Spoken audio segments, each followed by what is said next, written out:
네, 안녕하세요. 생리심리학 두 번째 시간입니다. 저희 지난 시간에 뇌 활동과 마음의 관계에 대한 입장을 소개했는데, 지난 시간에 이원론 입장 말씀드린 걸로 첫째 시간 마무리했고요. 이제 두 번째 소개드릴 입장으로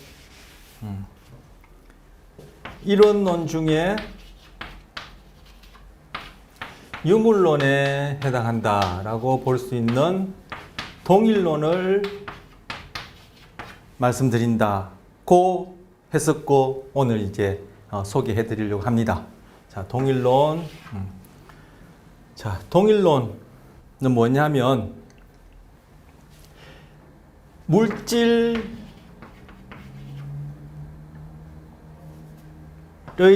작용 또는 물질의 활동 아니면 물질의 현상 그 자체가 곧 정신, 우리의 경우에는 정신이다라고 생각하는 거예요. 이것만 하더라도 잘 안 와닿죠? 자, 요 뇌활동, 요게 결국은 이제 기계적인 작동, 물질의 작동에 해당하는 것인데, 그것이 마음과 어떻게 관련되는가에 관한 견해 중에 지금 동일론은 뇌활동 곧 마음이다 라고 생각하는 거예요. 뇌활동 곧 마음이다 이렇게 생각하는 거예요. 우리 교재에 나와 있는 얘기인데 좀 이따 읽어보겠습니다. 뭐 제가 설명하면 굳이 또 읽어볼 필요가 없을지 모르겠지만,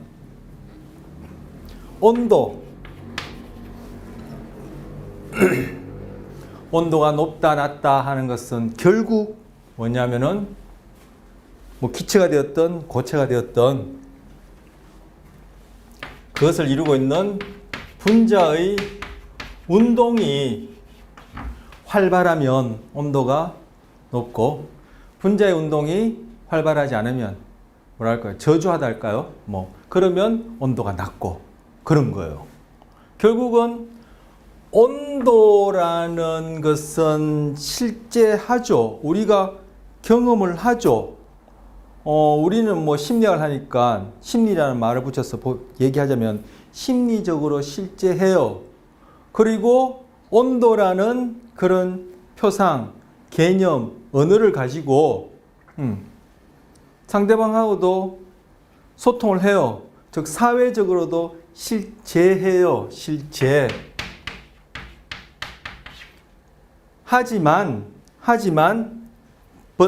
그러나 데카르트 이원론처럼 이 온도 자체의 실체가 있는 건 아니라는 얘기예요.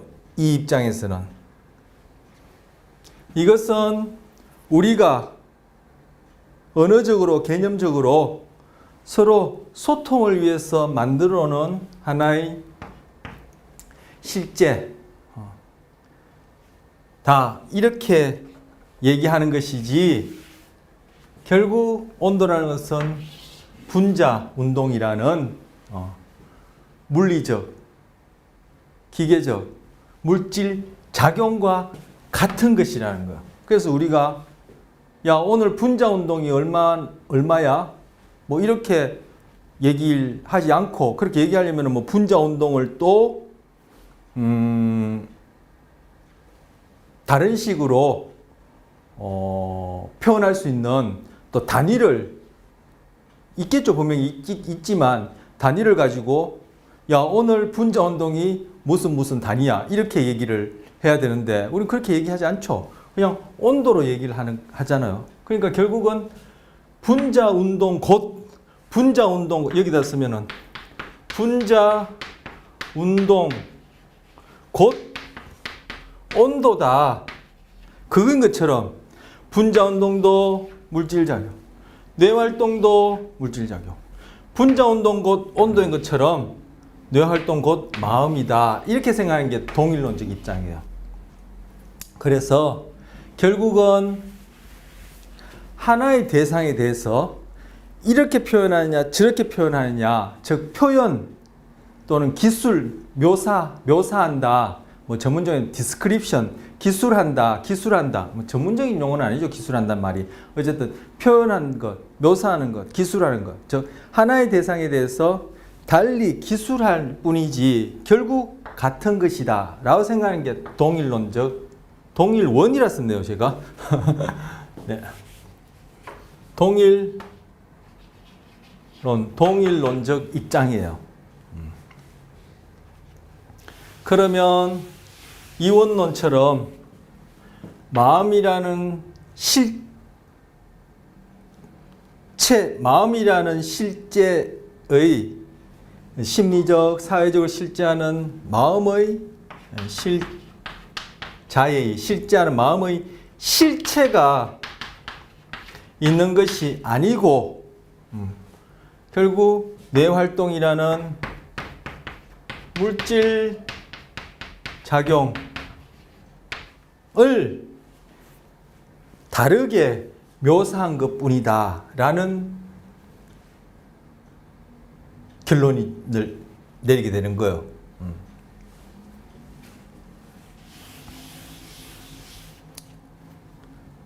그럼 이 물질작용의 뇌활동, 이거는 물리적 물핀이 물리적으로 실제하는 것인데 이것의 실체는 뭐냐 라고 얘기했을 때 이런 입장은 유물론이기 때문에, 유심론이 아니라 유물론이기 때문에 결국은 이거는 물질이다, 즉 물질이 실체다 이렇게 생각을 하는 거죠. 그 물질인 실체가 어떤 물리적인 현상을 만드는 것이 물리적 실제고 그것이 곧 마음이다. 마음이란 것은 바로 이런 뇌활동에 대해서 그냥 달리 디스크립션 하는 것일 뿐이다 라고 생각하는 것이 바로 이런 입장이에요.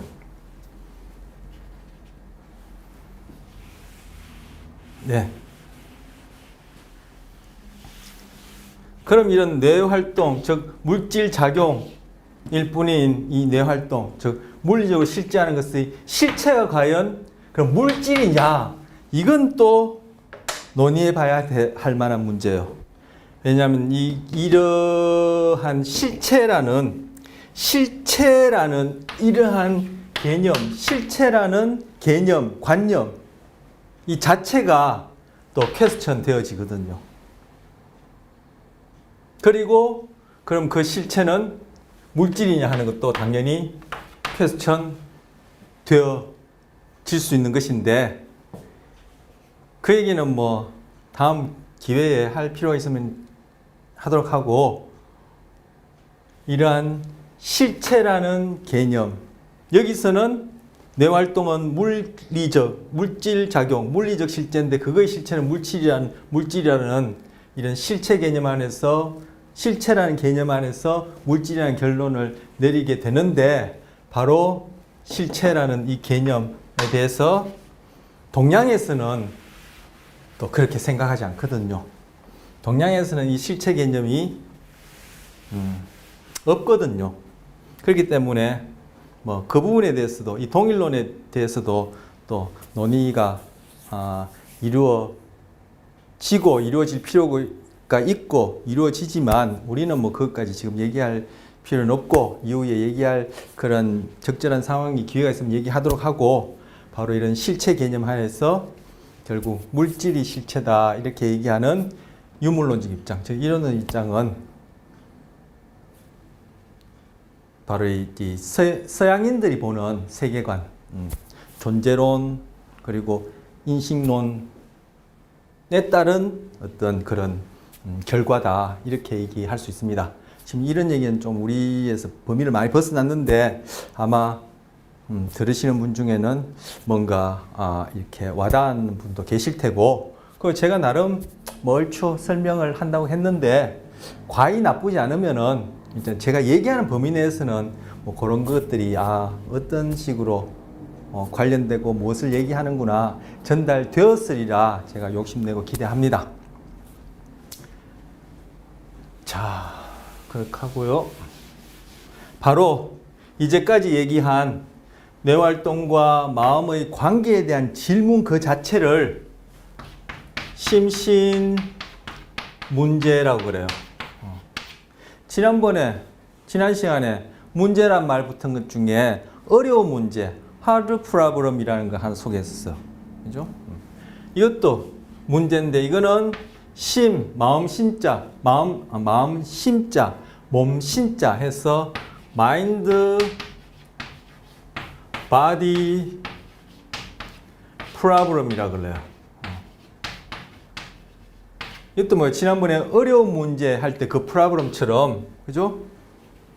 우리가 호기심 있어 하고 답해보고 싶은 그런 질문이라는 뜻으로 또 풀어야 할 또는 풀기 어려운 그런 문제다라는 뜻을 붙인 거죠. 바로 이 심신 문제가 정신과 물질 간의 문제를 묻는 바로 그것에 해당하니까 바로 어려운 문제 두 가지 중에 하나에 해당하는 거예요. 그리고 우린 지금 뇌에 대해서 뇌 활동과 마음의 관계를 보니까 뇌도 물론 신체에 포함되죠. 그렇지만 구체적으로 뇌를 지칭해서 요 심신 문제를 달리 표현하면 마음, 신체에 해당하는 뇌 문제 이렇게도 불러요. 그리고 마음 뇌 문제나 심신 문제나 뭐 같은 걸 지칭하는 거죠. 그래서 이거는 마인드, 브레인, 프로블럼 이렇게 불러요. 이 둘 사이의 관계가 어떤지 궁금해하는 문제다. 답하기 원하는 문제다. 답하기 쉽지 않은 문제다. 이런 의미로 이렇게 불러요. 그런데 바로 이 심신 문제에 대해서 달리하면 마음과 뇌 문제에 대해서 생리심리학은 동일론적 입장을 취합니다. 생리심리학은 동일론적 입장을 취하는 거예요.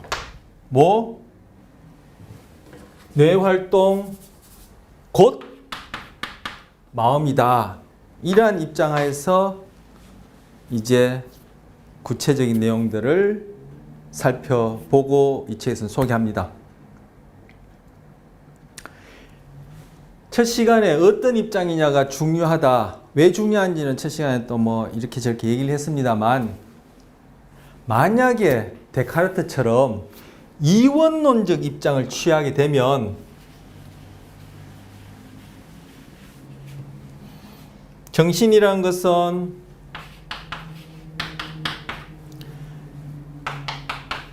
물질과 뇌 신체에 해당하는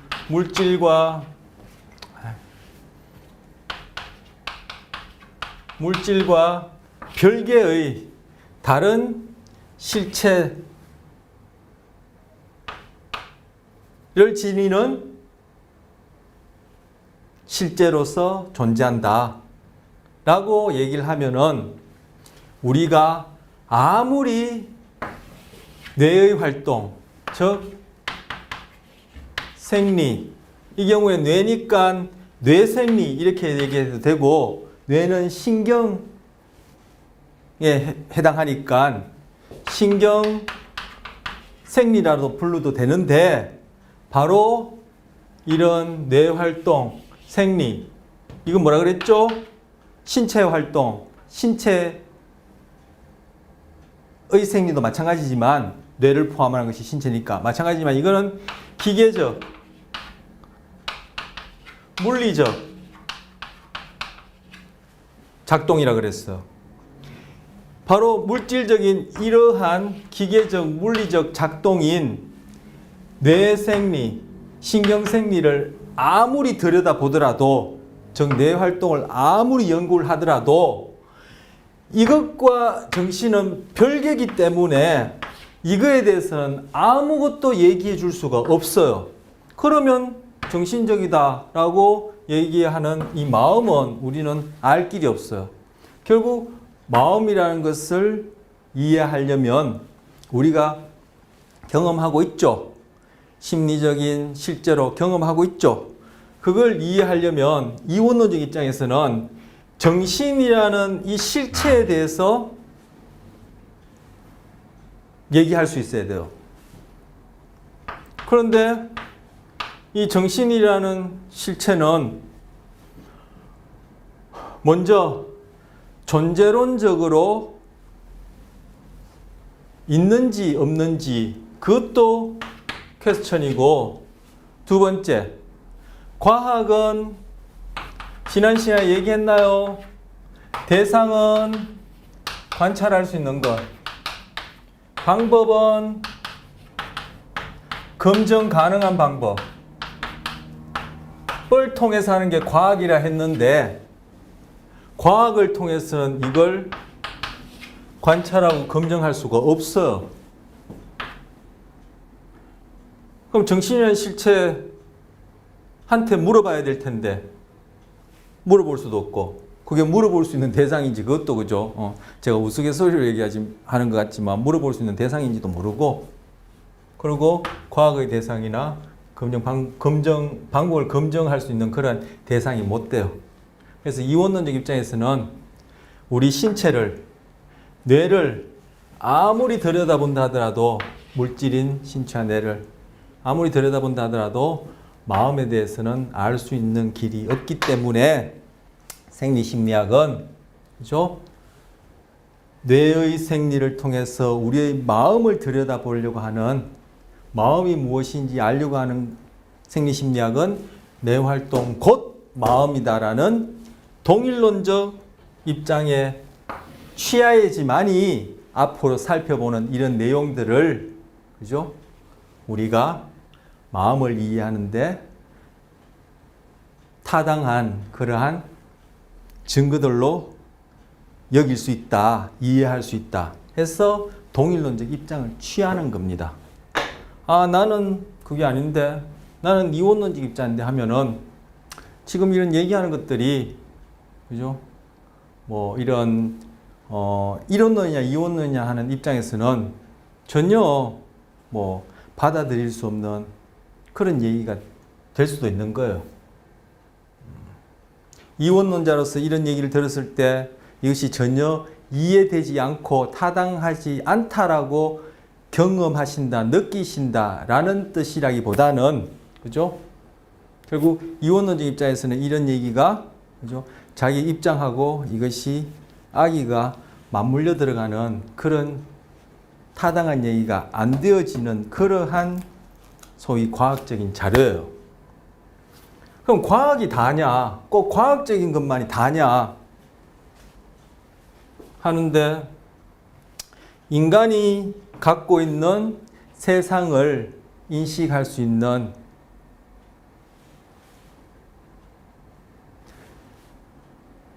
가장 타당한 설득력 있는 방법은 과학이기 때문에 그렇게 얘기를 하는 것.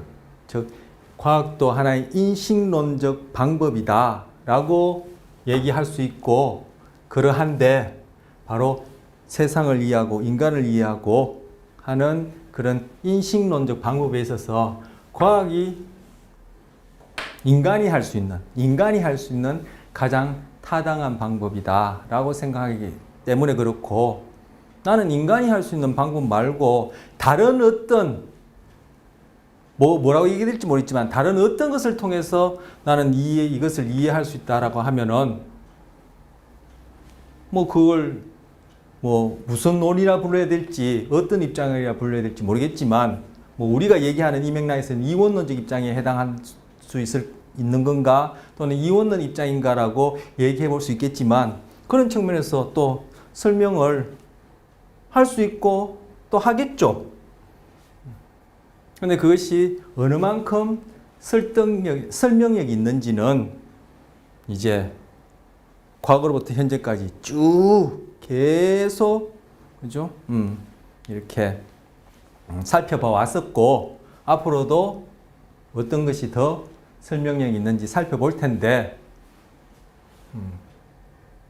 지금까지는 그리고 현재는 이 과학적인 인식론 방법이 인간이 할 수 있는 그러한 방법으로서는 가장 설명력이 있다라고 여기시니까 바로 과학적인 방법으로는 정신에 대해서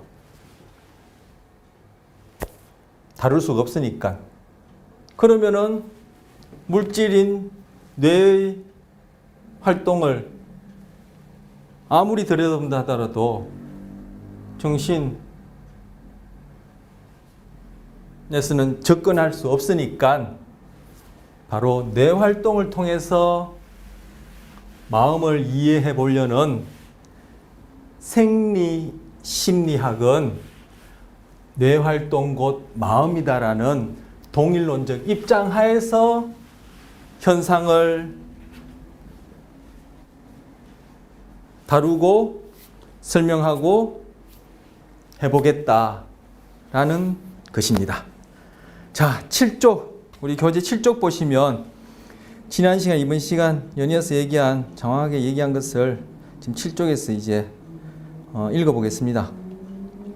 7쪽에 왼쪽 줄 이렇게 칼럼에 보시면 2번 있죠. 2번. 2번에 해당하는 것 요거 읽어보겠습니다.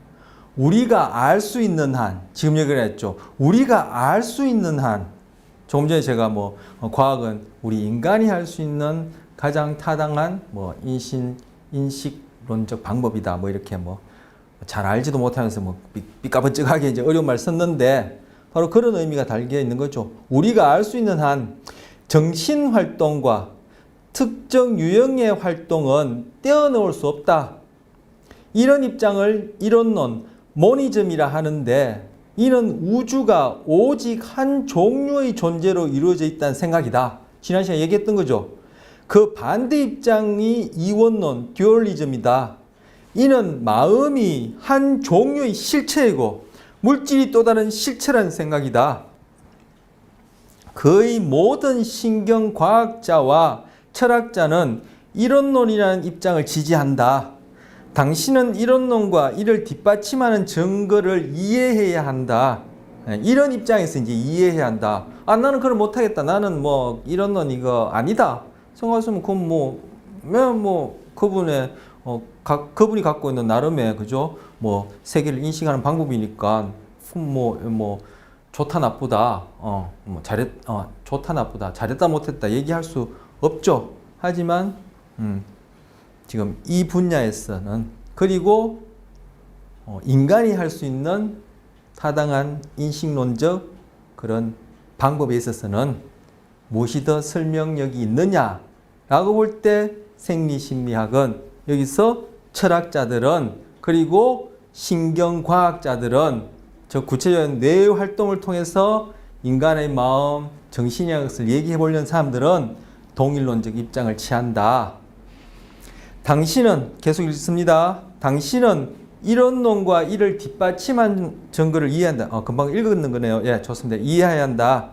의식에 대한 장이 이 논제를 직접 다루기는 하지만 이 의식에 대한 장이 저 뒤편 우리 교재의 13장인가 14장에서 나오는 얘기예요.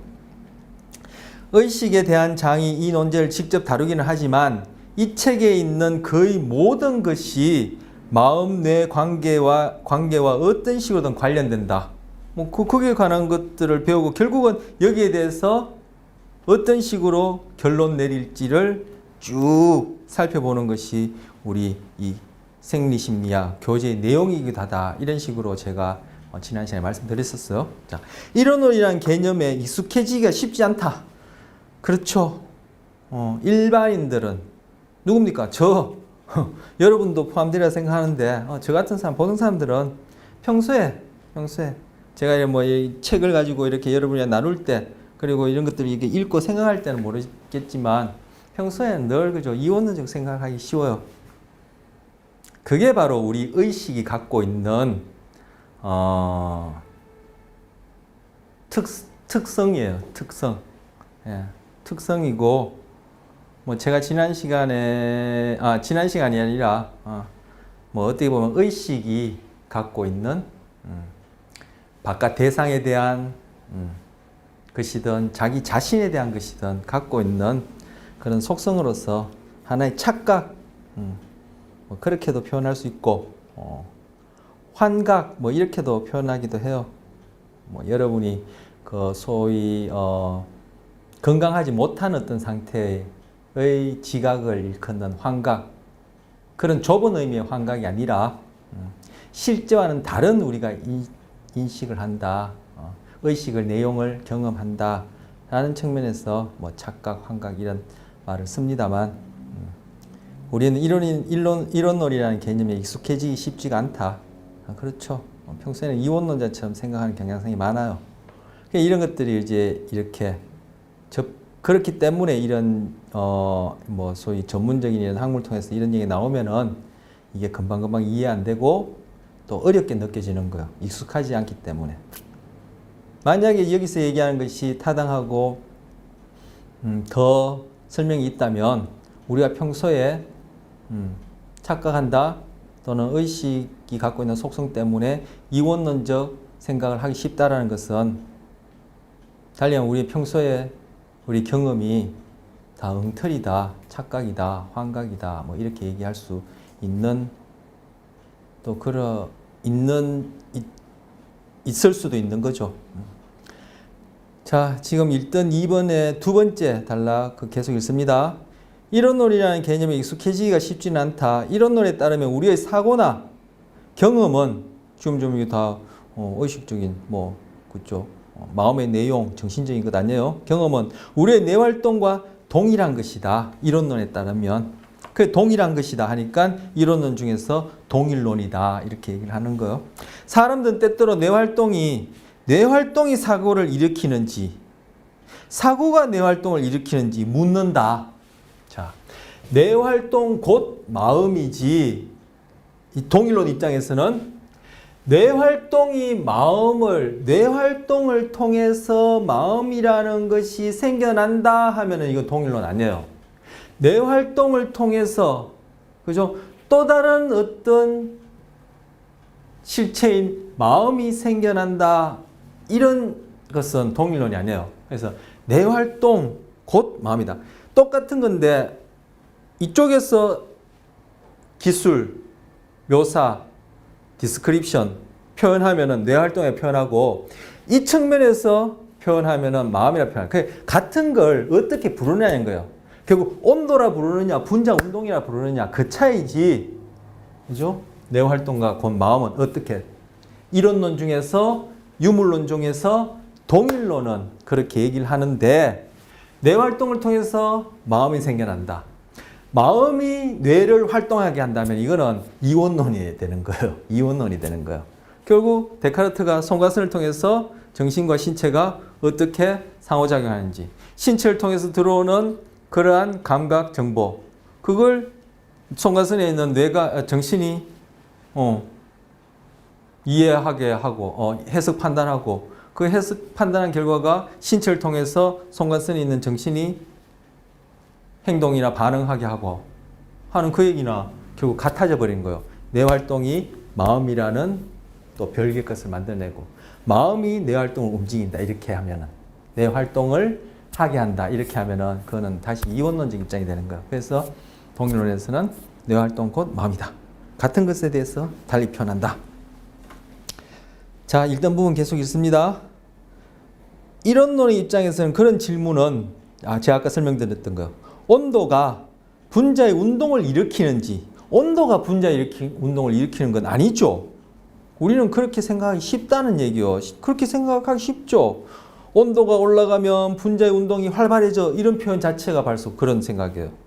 우리는 그렇게 생각하고 그렇게 가르치기도 하고 그렇게 배웠죠. 그러니까 우리 이론론이 이 개념에 익숙해지지 않고 일상적으로 이원론적 생각을 하는 그런 착각하기 쉬운 그런 의식적인 속성이 있다는 얘기예요. 개념적 관념적인 그러한 어떤 그런 오류를 범하기 쉬운 속성을 가졌다는 거예요.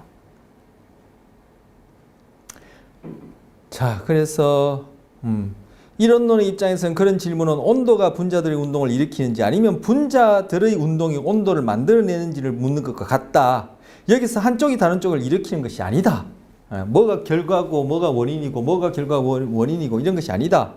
그 둘은 동일한 것을 다만 다른 방식으로 기술, 디스크립션, 묘사한 것일 뿐이다. 이것이 동일론이에요. 자, 이런 입장에서 이제 좀 다음 내용 좀 보겠습니다. 자, 여기 뭐 1장은 그 이후에 뭐 여러 가지 뭐 중요한 얘기를 많이 하는데 사실 이 부분이 이제 서론 도입 같지만 결국은 이 부분에 대해서 어떻게 얘기해야 될지 그 결론 내리기 위한 에비던스를 쭉 보여주는 게 이 책 전체 나머지 부분 내용이다 얘기할 수 있는데 그래 보면 이것이 그죠? 가장 중요한 부분일 수 있는데 우리 지금 그걸 다 다룰 입장도 안 되고 하니까 뭐 가장 그 중에 이슈가 되어지는 중요한 바로 뇌 활동과 마음에 관한 것을 보고 그 다음 내용 그 다음 내용 갑니다. 자, 1장입니다. 좀 지우고요. 자, 1장은 제목이 신경세포와 신경충동이에요. 충동적으로 행동한다 할 때 그 충동 그런 뜻은 아닙니다. 자,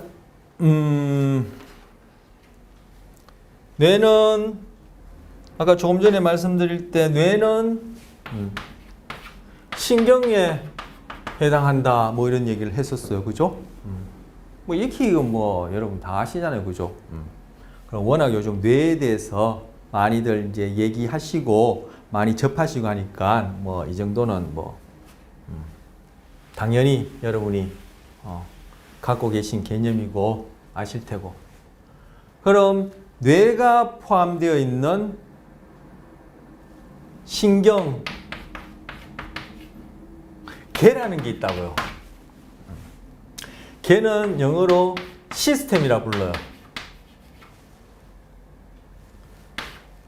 우리 몸은 11개, 뭐 최근에는 10개라고 저는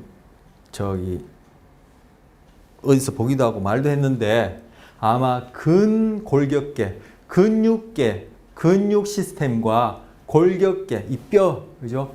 뼈 시스템, 골격계를 같이 묶어서 근골격계라고 묶는 경우에는 10개 시스템인데 그걸 분리해서 골격계, 근육계 해서 나누면 11개 시스템이 되는 것 같아요. 그래서 우리는 배슬계, 소화계, 금방 얘기한 근육계, 골격계, 심혈관계 많이 들어보셨죠? 이러한 계 시스템이 11개가 있다고. 11개로 나눌 수 있어요. 우리가 이제 분류한 거죠. 그 기능에 따라. 시스템은 뭘 시스템이라 하냐면은 하나의 기능을 하는 기관들이 조직적으로 이렇게 구성되어 있는 것을 시스템이다. 이렇게 얘기할 수 있어요. 자, 기관은 뭐냐면 이 기관이 정부기관, 뭐 군사기관, 정보기관, 이 기관 그런 뜻이 아니라 organ이라는 뜻으로 organ이라는 말을 번역한 것으로 바로 위장, 소장, 방광, 자궁 그리고 뇌 이것도 organ, 기관이에요. 자, 예를 들어서 자 여기다 적을까요? 이게 잘 보이시려나? 소화계는 자 신경계를 얘기해서 지금 대형시켜서 이걸 가지고 얘기를 합니다. 소화계, 소화라는 시스템, 소화계는 어떤 기능을 하나요? 에너지를 하지 말고 영양분, 소화, 즉 흡수라는 기능을 하죠. 그죠? 기능을 하죠. 이 기능을 하기 위해서 기관들이 필요하죠. 뭐 당장에 입에 들어가면 침이 나와서 음식을 그죠? 부드럽게 해주고 또 침 속에 소와 효소가 섞여 있어서 1차적으로 소화 작용, 즉 영양분 흡수를 도와주고 그리고 씹는 것 이것도 소화에 그죠? 관련되죠. 씹는 거 씹지 않고 넘겼을 때랑 차이가 있단 말이에요. 그리고 위장, 그 다음째 소장, 그 다음째 대장까지 포함되나요? 대장은 배설기에 해당되나? 어쨌든 여기서 위장, 십이지장, 네, 십이지장, 그리고 소장, 그 이외에도 이런 소화를 도와주는 소화효소를 분비하는 그러한 기관, 그러한 그 부위들, 뭡니까, 쓸개, 그죠? 간, 이런 것들. 이런 것들을 바로 기관, 올간이라 불러요. 그래서 이런 기관들이 모여서, 그죠? 서로 조직적으로 으쌰 구성되어서 하나의 기능을 한다. 무슨 기능? 소화 기능을 하는 것을 소화 시스템이라고 해요. 다이제스티브 시스템이라 해요. 마찬가지로 신경계는 하나의 기능을 해요. 어떤 기능을 하냐? 운동 조절 기능을 해요. 신경계는. 기관들이 모여서, 어떤 기관들이 모여서? 아까 기관이 바로 뇌라 했죠. 그 이외에 기관들이 있어요. 그거 좀 이따 살펴볼 거예요. 자, 신경계는 하나의 기능을 한다. 어떤 기능을 한다? 운동 조절 기능을 한다. 기능 용어는 괄호를 하고. 아니, 괄호하지 말고 제가 다시 쳤죠. 운동 조절 기능을 한다. 기관들이 모여서 어떤 기관들? 자, 올간이란 말 지우고 당장에 아까 뇌 얘기했죠. 그리고 뭐 있는데 이제 그거 이제 하려고 앞에 이렇게 서두를 까는 거예요. 자, 운동 조절 기능에 관해서 신경계는 운동 조절 기능을 한다. 결국 신경계를 하는 이 기능을 구성하는 기관이 중에 뇌가 있는데 그럼 뇌도 운동 조절하는 기능을 하느냐? 뇌가 생각하고 느끼고 이런 거 하는 거지 뇌가 무슨 운동 조절을 해? 이렇게 생각할 수 있는데 우렁쉥이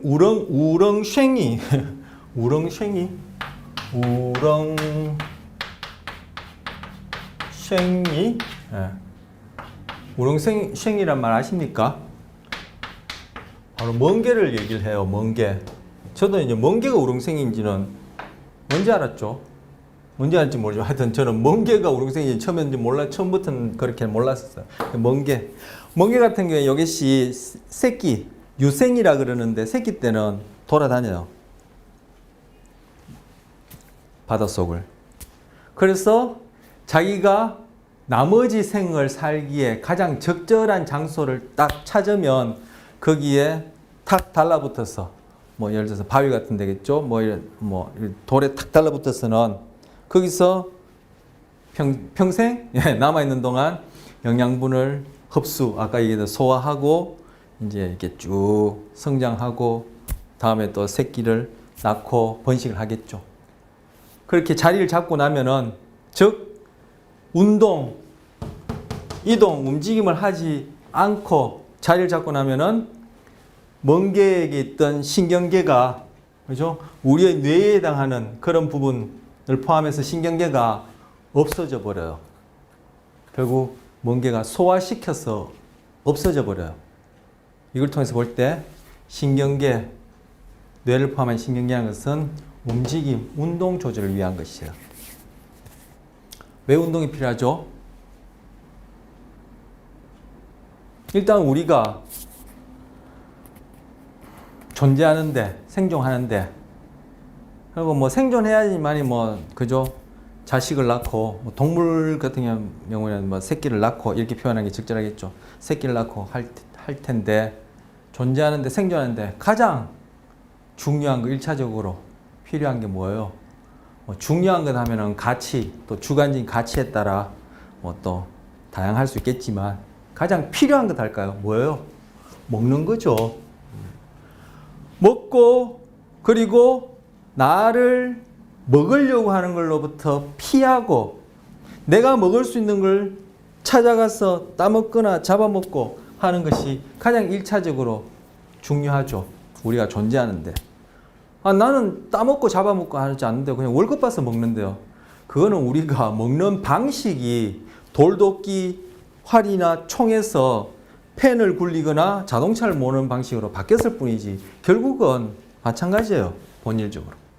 그러면은 그렇게 뭔가 생존하기 위해서 먹는다는 것은 그죠?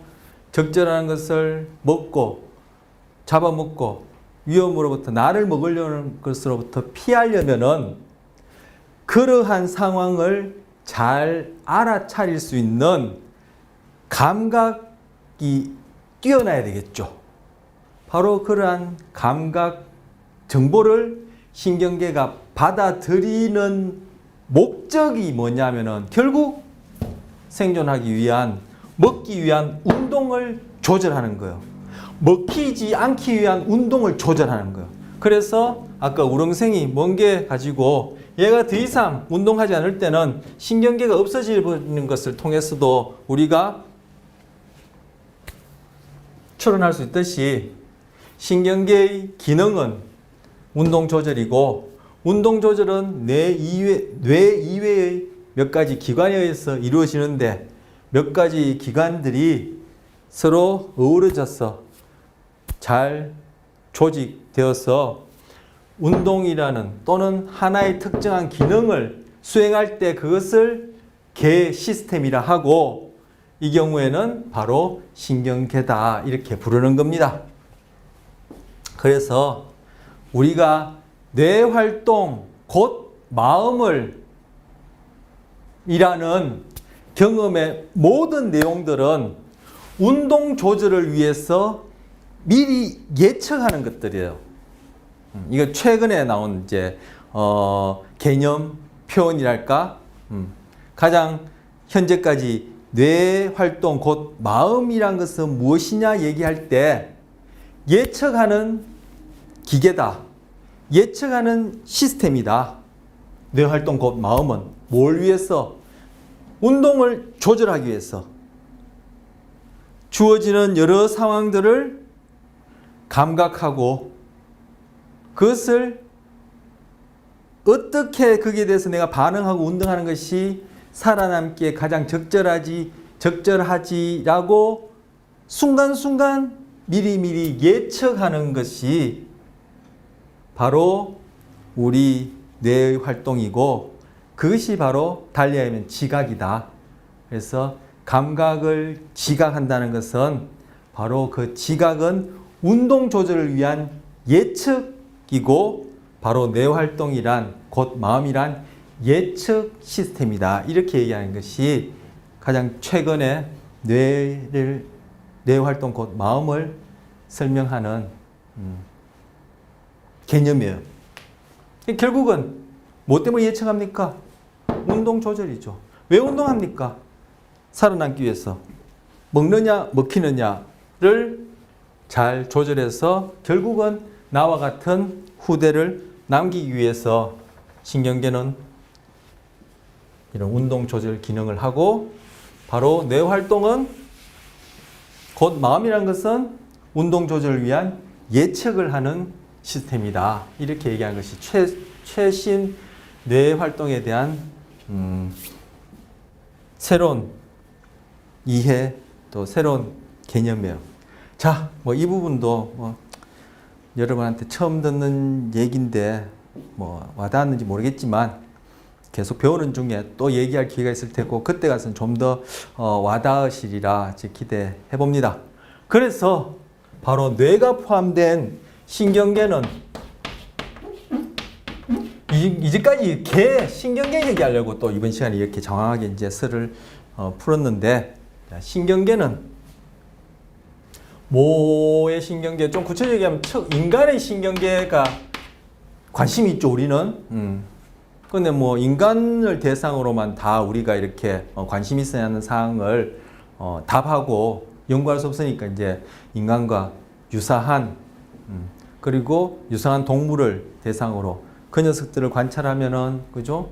우리와 공통된 부분에 대한 것을 이해할 수 있으니까 이제 동물을 또 이제 연구 대상으로 삼는데, 인간을 포함한 뭐 다른 동물 중에 척추, 제가 척수라 썼네요. 척추, 등뼈를 가진 동물들의 신경계는 크게 중추신경계와 말초신경계로 나뉩니다. 중추신경계는 뇌와 척수, 척추는 척수를 보호하고 있는 뼈, 등뼈고, 그리고 우리 몸을 지탱해주는, 우리 건물 지을 때 철근, 뼈대 역할을 하는, 철근과 같이 이렇게 구조를 유지해주는 그런 역할을 하는 것이 이 뼈죠. 뼈 중에 이 척추는 등뼈고, 또 그런 뼈에서 보호받고 있는 것이 척수. 그래서 뇌와 척수는 중추신경계, 그 이외에는 다 말초신경계예요. 그래서 인간을 포함한 척추동물 신경계는 중추신경계와 말초신경계로 나뉘고, 중추신경계는 뇌와 척수, 그리고 말초신경계는 그 이외의 것들을 다 말초신경계라 해요. 자, 우리 몸이 이렇게 있다 합시다. 여기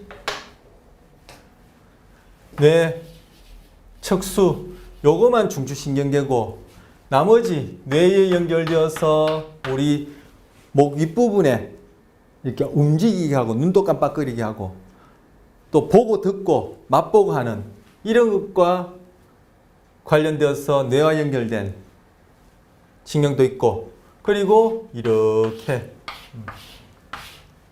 손, 팔, 다리, 발끝까지 해서 안에 내부 장기까지 연결해서 움직이기도 하고, 여기에서 그죠? 덥다, 춥다, 가렵다, 아프다, 속이 뭐 어쩌다, 그죠?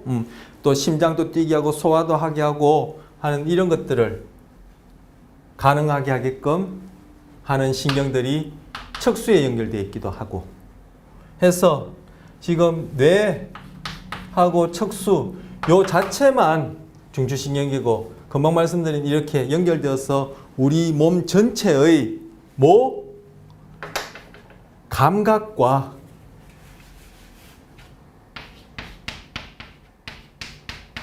운동 정보를 중추신경계로 뇌나 척수로 전달해주고, 또 뇌나 척수로부터 그죠? 전달받는 감각과 운동에 관여된 이런 것들은 다 말초신경계다. 그래서 지금 뇌하고 척수 요것만 중추신경계, 그 이외에 감각과 운동을 뇌나 척수로 보내고, 감각을 뇌나 척수로 보내고, 운동을 뇌와 척수로부터 전달받아서 운동 정보를 전달받아서 신체 각 부위로 보내는 것이 바로 말초신경계예요. 그리고 아까 말씀드린 대로 이 뇌에 연결된 것은 뇌신경이라 부르고, 그리고 이 척수에 연결된 것은 척수신경이라 불러요. 척수신경. 뇌신경은 이게 반 나눠서 오른쪽 왼쪽 이게 반 나눠서, 뇌신경은 그죠? 오른쪽에 12개, 왼쪽 12개에서 12쌍이 되고, 척수신경은 목 아래로, 척수신경은 오른쪽 왼쪽 각각 31씩에서 31쌍이 돼요. 그래서 말초는 기능적으로 감각을 뇌나 척수로 전달해주는 신경이 있고, 또 기능적으로 뇌나 척수로부터 운동을 신체 각 부위로 운동과 관련된 정보를 보내주는 신경이 있고, 그런데 이 녀석들은 뇌에 연결되어 있는 뇌신경이 있고 척수에 연결되어 있는 척수신경이 있는데,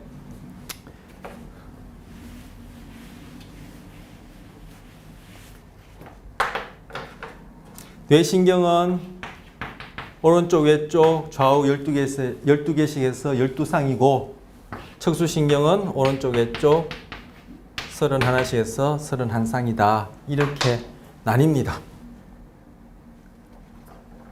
자. 그리하여 이러한 신경계를 이루고 있는 중추가 됐든 말초가 됐든 신경계를 이루고 있는 기능적, 구조적 최소 단위가 있다.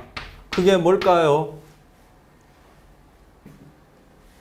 뇌뿐만 아니라 다른 신체 부위도 기능적, 구조적 최소 단위가 있고 있어요. 있고 있어요? 예, 있어요. 예. 뭘까요? 세포죠. 그래서 뭐 신체를 이루는 세포니까 뭉뚱그려 그냥 체세포 이렇게 얘기를 하는데, 뭐 뇌도 신체에 포함되지만 뇌는 신경계에 포함되고, 그중에서 중추신경계라 했죠. 신경계를 구성하는 기능 구조적 최소 단위도 세포인데, 이 경우에는 신경이란 말을 넣어서 신경세포라 부르고, 영어로는 뉴런이에요.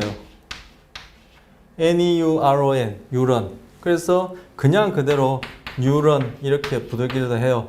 우리 교재에서는 그냥 뉴런이라고 불러요. 그래서 기능적 구조적 최소 단위가 신경세포, 뉴런이에요. 자, 그래서 신경세포, 뉴런에 대해서 보려고 해요.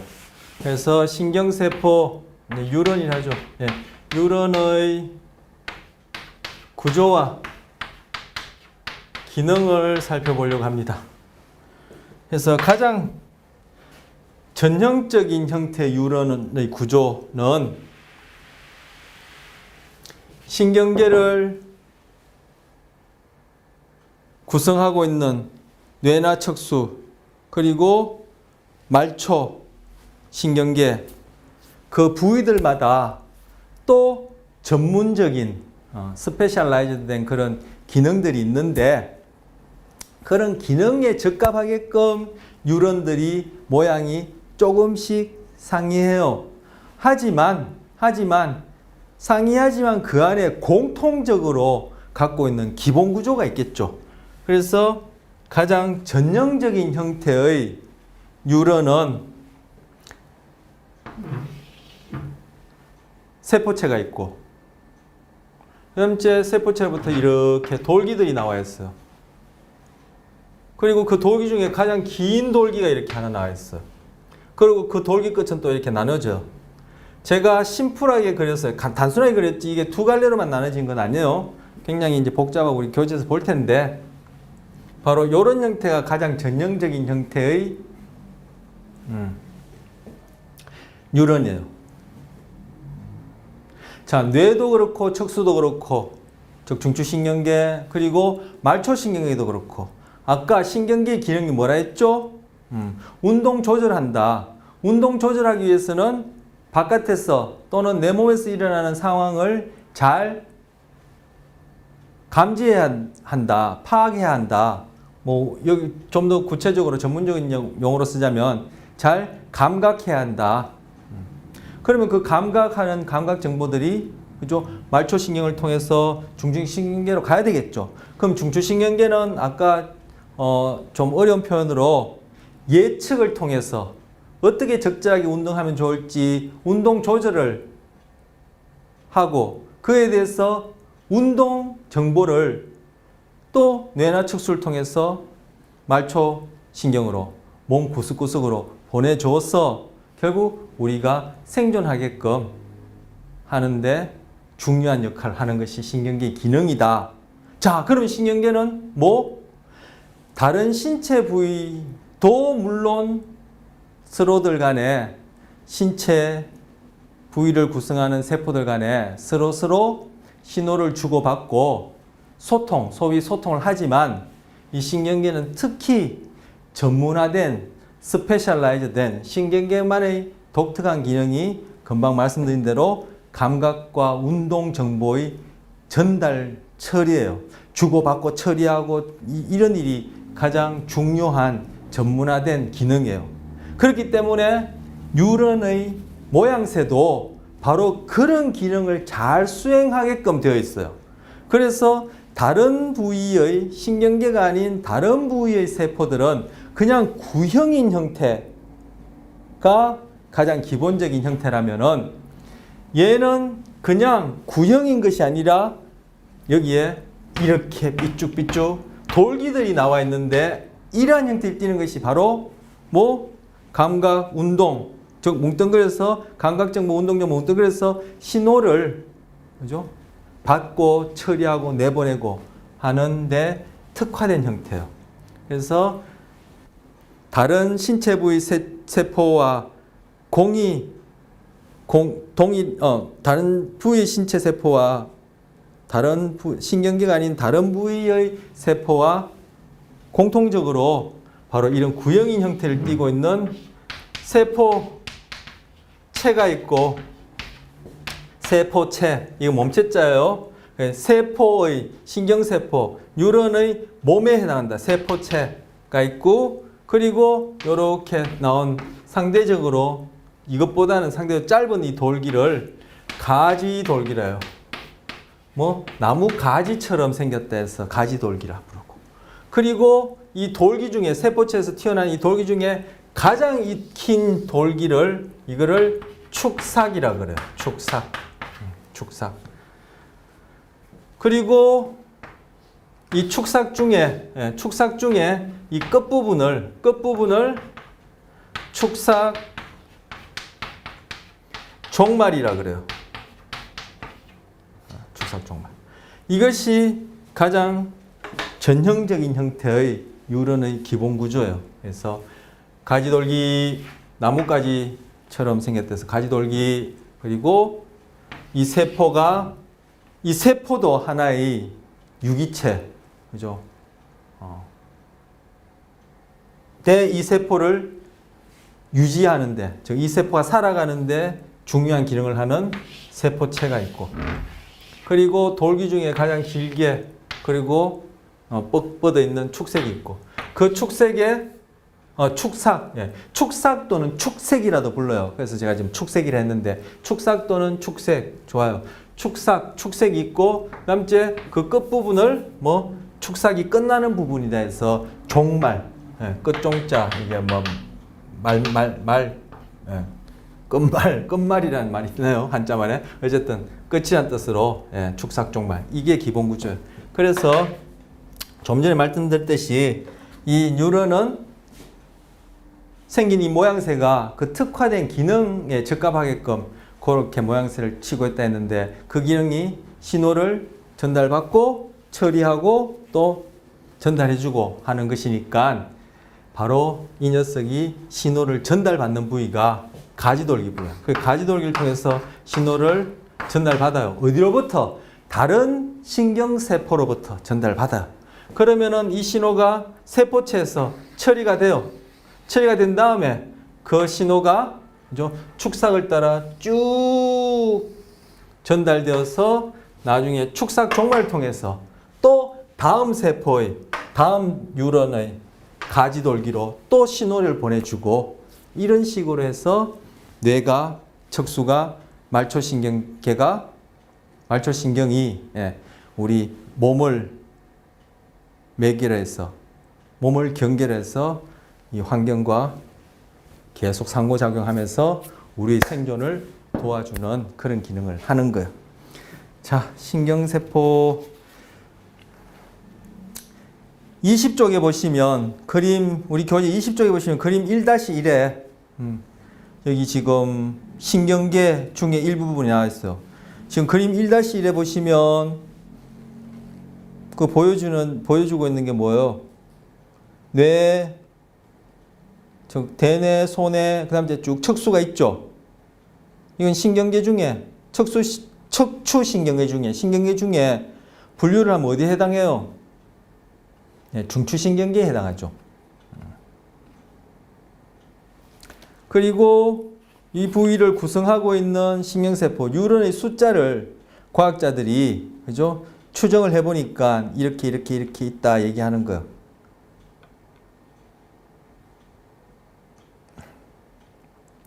그래서 이거 대뇌 겉질, 대뇌 중에 바깥 부분, 껍데기 부분은 160억 개인데 껍데기가 아닌 속에도 신경세포들이 있거든요. 그건 여기서는 뭐 소개를 안 해놨어요. 근데 뇌의 신경세포가 한 860억 개 정도 된다. 우리 교재는 아마 이게 1000억 개라고 나와 있을지도 몰라요. 근데 한동안 1000억 개라 했는데 최근에 좀 더 정밀한 방법으로 그렇게 연구를 해보니까 860억 개다라고 얘기해서 요즘은 또 이제 860억 개 이제라고 한창 얘기하기 시작했어요. 그리고 뭐 손해는 690억 해서 쭉 숫자 나요. 뭐 이 숫자가 뭐 중요하겠습니까? 혹시 또 여러분 이게 숫자 외워서 뭐 또 뭐 시험 준비한다 이런 생각은 하지 마세요. 뭐 숫자가 중요한 어떤 뭐 과목이나 어떤 뭐 분야가 있을지 모르겠지만 그냥 그렇다라는 거예요. 근데 뭐 뇌에는 860억 개의 뉴런이 있다. 이 정도는 뭐 상식으로 알아두시면 좋겠죠.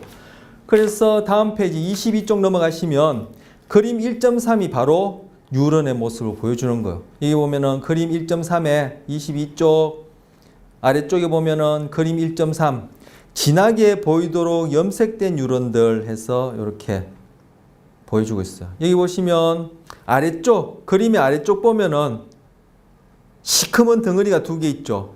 그게 바로 뉴런의 세포체 2개를 보여주는 거예요.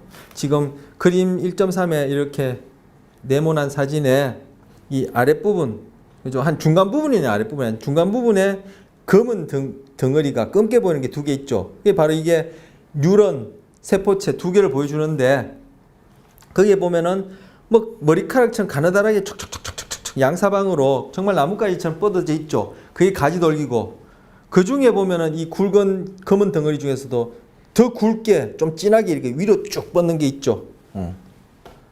요 오른편에 있는 시커먼 그 녀석은 위로 쭉 뻗고 있는 즉 축삭에 해당하는 것이 희미하게 잘 안 보이고, 중간쯤에 있는 것 중에 보기에 왼편에 있는 녀석은 이게 세포체에서 연결된 돌기 중에 그죠? 굵고 시커멓게 쭉 뻗고 있는 게 있어요. 이것이 바로 축삭이고, 여기서는 그 다음 세포, 저 위에 보면 사진 이쪽에 보면 시커먼 덩어리들이 뭐 이거 이 경계가 뚜렷하지 않게 보이죠. 그것들은 이제 다음 다른 뉴런의 세포체들이 여러 개 이렇게 가까이 접하거나 겹쳐 있는 걸 보여주는 거. 거기 가서 축삭 종말이 또 다음 세포의 가지돌기에다가 신호를 전달해 주겠죠. 그리고 그림 23쪽에 그림 1.5 거기 보시면 1.5야. 그림 1.4. 그 23쪽에 보시면 그림이 위에 아래 2개인데 그림 1.4가 금방 제가 그린 가장 전형적인 형태의 그런 신경세포, 즉 뉴런을 보여주는 거예요. 자, 그 그림 1.5에 대해서는 제가 생략하고 가겠습니다. 이것까지 얘기하면 또 다음 할 내용이 있고 제가 하고 싶은데 또 뭐 이것 때문에 그러지 않아도 말이 많은데 또 말이 더 길어지니까 요거는 또 다음에 감각 얘기할 때 얘기하기로 하고. 자, 근데 여기 가만 보시면 요거 다시 그려야 되겠네요. 요건 제가 이렇게 저렇게 색칠이 아니라 이렇게 저렇게 줄을 건 게 많아서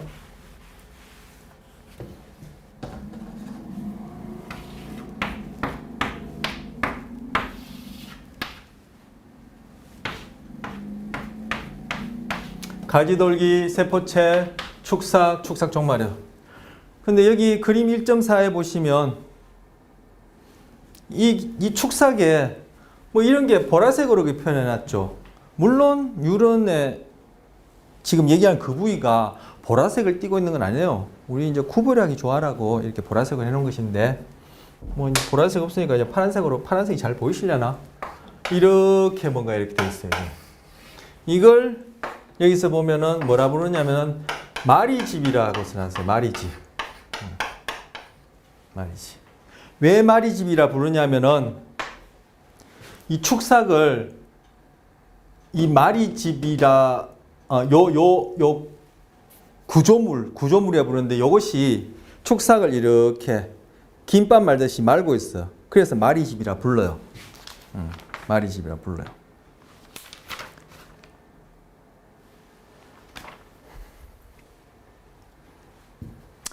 자, 금방 지금 축삭에 이렇게 마리집이라고 얘기하는 그 부분이 어디에 나와 있냐면은 26쪽에 그림 1.9 보시면 거기에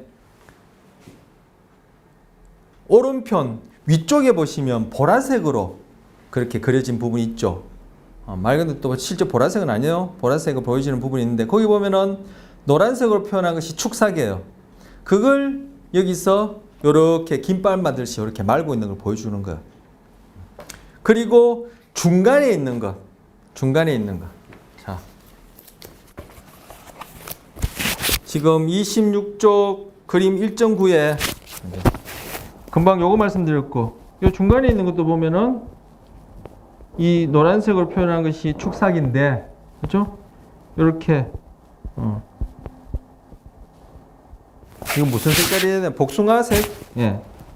복숭아색에 가까운 이런 색으로 이렇게 축삭을 말고 있는 것이 마리집이에요. 자, 마리집에 대해서 이제 소개하려고 합니다. 자, 마리집 뭐 놔둬도 괜찮고 여기 지우지 않고 제가 자꾸 지우는데, 자, 아까 신경계를 구성하는 기능적 구조적 최소 단위는 신경세포 뉴런이다 했어요. 맞아요. 그런데 신경계를 구성하는 세포가 이것밖에 없느냐? 또 있더라는 거예요. 그래서 그 세포를 학자들이 악교세포라 이름 붙였어요. 왜 악교세포를 붙였는데 이 영어로는 이것을 글리아라 그래요. 아까 뉴런은 말 그대로 뉴런이죠. 뉴런은 뉴런. 번역하면 이제 신경세포인데 뉴런으로 부른다 했고, 악교세포는 글리아라고 불러요. 이 글리아라는 말은 어떤 뜻이냐면 글루라는 뜻이에요. 뭐? 접착제, 풀, 글루 그런 뜻이에요. 그래서 과학자들이 뇌를 연구한 사람들이 이렇게 들여다보니까 아까 말씀드린 대로 가지돌기를 통해서 신호를 받고 처리한 다음에 축삭을 통해서 축삭종말까지 신호 보내주면은 또 그 다음 세포의 가지돌기로 신호를 전달하는 이런 뉴런이 있는데, 뉴런과는 또 다른 녀석 세포가 있더라는 거예요. 이 녀석들이 뭘 하나 보니까 뉴런처럼 이런 식으로 신호 전달을 하지 않아 보였던 거예요. 그래서 이 녀석들은 뉴런이 그죠? 그 자리에 탁 잘 있도록 붙들어주는 그러한 접착제, 글루와 같은 역할을 하는 녀석들이구나 해서 글리아라고 이름을 붙이고, 이 악교라는 뜻이 바로 글루라는 뜻 아니에요?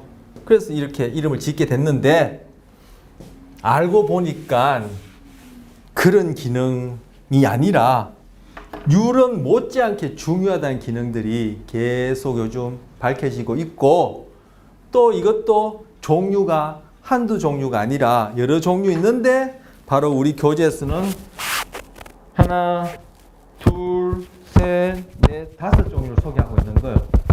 그래서 우리는 지금 이 5종류 다 하지 말고 요중에 진도 나가면서 필요한 것들은 그때그때 얘기하고, 지금 당장에 얘기해야 할 악교세포 중에 2종류가 있는데, 하나는 슈반세포예요.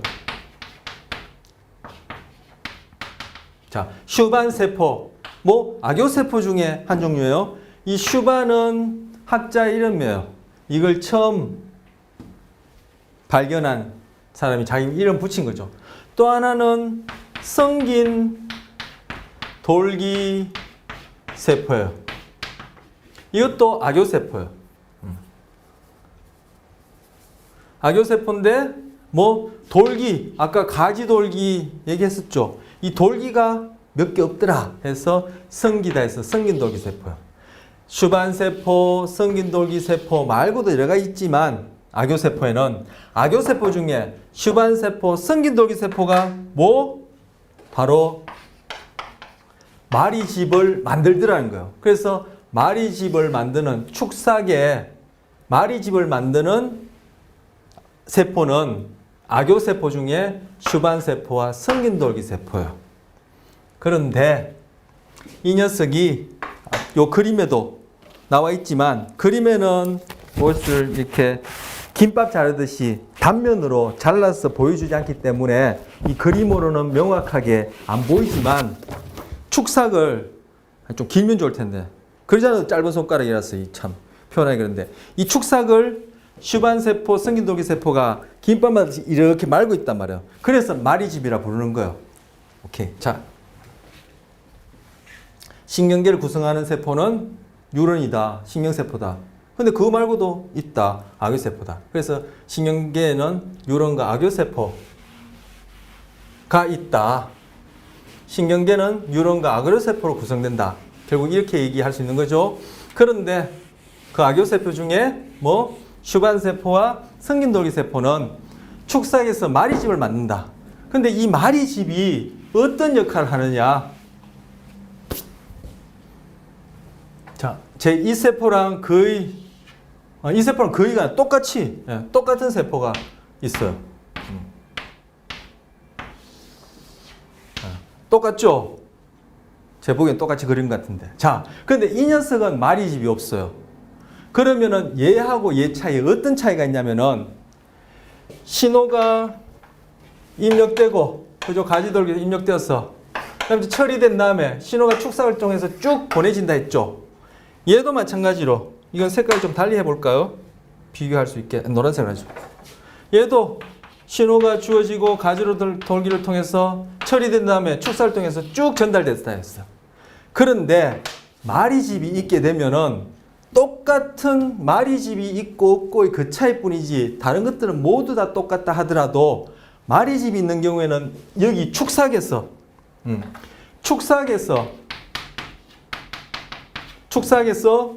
신호 전달이 마리집이 있는 경우가 100배 더 빨라져요. 그래서 이 마리집이 중요한 역할을 하는 거예요. 자, 신경세포의 기본구조, 가지돌기, 세포체, 축삭, 축삭종말, 가지돌기, 세포체, 축삭, 축삭종말, 그리고 하나 덧붙이면 마리집. 마리집은 악교세포 중에 슈반세포와 성긴돌기세포가 만든다. 마리집은 신경세포는 아니죠. 마리집은 악교세포니까 신경세포의 기본구조는 가지돌기, 세포체, 축삭, 축삭종말이에요. 그죠? 왜 마리집은 신경세포가 아니에요. 마리집은 악교세포잖아요. 그죠? 그런데 신경계에는 이렇게 마리집이 있는 녀석과 없는 녀석이 있는데 있는 경우에는 100배 더 빨라진다. 요 100배 더 빠른 것이 어떤 구체적인 기능을 하는지는 다음 시간에 얘기하기로 하고 일단 여러분 보시기에도 축삭을 통해서 100배 더 빠르면 뭔가 훨씬 낫겠죠. 뭐 우리 요즘도 그냥 핸드폰 그죠? 어떻게 하면 뭐 산 위에 쓰든 그죠? 바닷가에 쓰든 뭐 어디서든 간에 빨리빨리 그죠? 터지느냐. 그것 때문에 계속 그 우리 핸드폰을 뭐 개발하고 하는데 그처럼 여기서도 그죠? 축삭에 마리집이 있어서 100배 더 빠르면은 뭔가 더 기능적으로 이득이 있겠죠. 구체적으로 그것이 어떤 이득을 낳는지, 어떤 점이 차이가 있는지 그거는 다음 시간에 보기로 하고, 자, 오늘은 지난 시간에 이어서 동일론적 입장, 그리고 생리심리학에서는 동일론적 입장을 취한다. 왜 동일론적 입장을 취하는 것이 생리심리학에서는 왜 중요한지 말씀드렸고, 그리고 구체적으로 뇌활동 곧 마음인데 뇌활동을 들여다보기 전에 뇌는 신경계에 포함되기 때문에 신경계가 어떻게 구성되는지 먼저 보고, 그 중에 이제 뇌를 들여다볼 텐데 뇌를 포함해서 신경계를 구성하는 세포들은 뉴런과 악교세포가 있다. 뉴런의 기본적인 구조는 가지돌기, 세포체, 축삭 종말이다. 그 각 부위들마다 신호를 입력받고 처리하고 전달하고 이러한 기능과 짝지어진다.